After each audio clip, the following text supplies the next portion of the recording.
Sundo. Na-confine ako sa hospital dahil ilang araw na akong dumudumi. Hindi na nga rin ako nakapasok sa trabaho dahil doon. Nilagay ako sa isang kwarto na marami ding mga pasyente. Ilan sa kanila ay hindi naman ganun kalala ang sakit na iniinda.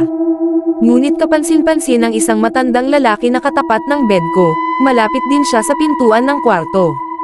Tahimik lang siya, medyo hirap huminga dahil nakataas ang balikat niya. Naawa ako bigla sa kalagayan niya.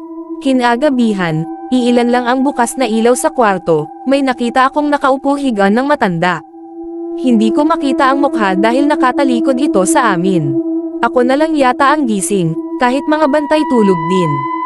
Palagay ko asawa ito ng matandang lalaki, hinaplos-haplos niya ang ulo nito na parang nagpapatulog. Hindi ko na lang ito pinansin hanggang sa makatulog ako. Kinabukasan naman nakita ko ang isang binatilyo na lumapit sa matanda, dinalhan niya ito ng pagkain at binihisan ng damit. Maya-maya pa'y may itinuturo siya sa harap niya. Lumingon naman sa gawing likod niya ang binatilyo pero wala naman siyang nakita. Paggising ko, wala na yung matanda sa higaan niya pero may mga gamit pa. Dumating ulit binatilyo, kukuhain siguro yung gamit.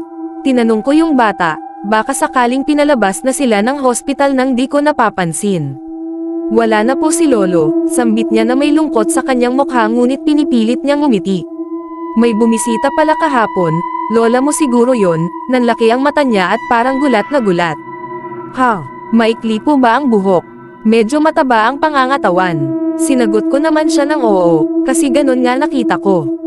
Matagal na pong patay si Lola, wala naman pong ibang bumibisita dito kundi ako lang. Napapansin ko nga pong binabanggit ni Lolo ang pangalan ng lola ko bago siya mamatay.